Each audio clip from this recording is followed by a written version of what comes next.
5 స్తంభాలు. 1 షహాదా అంటే ఫెయిత్, నమ్మకం, దేవుడు ఒకడే ఉన్నాడని నమ్మాలి.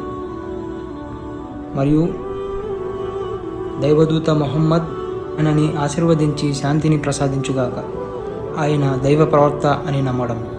2 సలాద్ అంటే ప్రార్థన, నమాజ్, కంపల్సరీగా రోజుకి 5 సార్లు ప్రార్థన చేయాలి. 3 జకాత్ అంటే చారిటీ, దానం. ఎగ్జాంపుల్, మీరు రోజుకి 1000 రూపాయలు సంపాదిస్తే దానిలో 25 రూపాయలు దానం చేయాలి. మరి 4వది స్వామ్ అంటే ఫాస్టింగ్, ఉపవాసం. సంవత్సరానికి ఒక్కసారి రంజాన్ నెల వచ్చింది, అందులో 29 రోజుల నుంచి 30 రోజుల దాకా ఫాస్టింగ్ ఉండాలి, ఉపవాసం ఉండాలి. మరి 5వది హజ్జు మరియు ఉమరా. జీవితంలో ఒకసారి అయినా హజ్జు కానీ ఉమరా కానీ చేయాలి. ఒకవేళ చేయలేకపోతే గుండెల్లో ఆశ అయినా ఉండాలి. ఇది 5 ప్రిన్సిపల్స్ ఆఫ్ ఇస్లాం. ఖురాన్లో 20 సార్లు కంటే ఎక్కువగా ఆ పరమాత్మ దైవదూతని అనుసరించమని ఆజ్ఞ ఇచ్చాడు, అంటే ఫాలో అవ్వమని చెప్పాడు.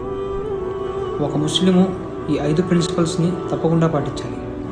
మరి మొహమ్మద్ ప్రవక్త సల్లల్లాహు అలైహి వసల్లం మరి టీచింగ్స్ ఏంటి, ఆయన టీచింగ్స్ ఏంటి, ఆయన ఏ దారిలో నడిచారు?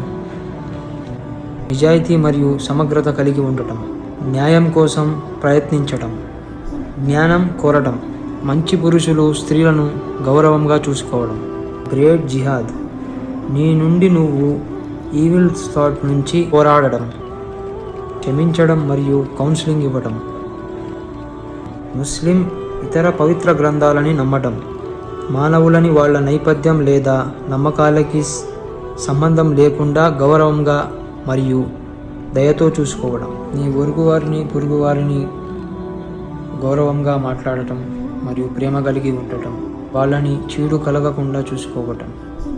ఈ prophet Muhammad teachings. That's why he called as a prophets for all humanity in Islam. ఒక ముస్లింకి నిషేధించబడినవి పంది మాంసం, ఆల్కహాల్, మద్యం సేవించడం మరియు డ్రగ్స్ తీసుకోవడం, హత్య చేయడం, పేరెంట్స్ని డిస్రెస్పెక్ట్గా చూడడం, గ్యామ్లింగ్ చేయడం, మరి షిర్క్ అంటే దైవాన్ని వదిలేసి మనుషుల్ని, సమాధుల్ని, వస్తువుల్ని పూజించడం కానీ వాళ్ళ ప్రార్థన చేయడం కానీ మేలు జరిగిద్దని నమ్మడం. రిబా అంటే వడ్డీ తీసుకోవడం మరియు ఇవ్వడం హరాం.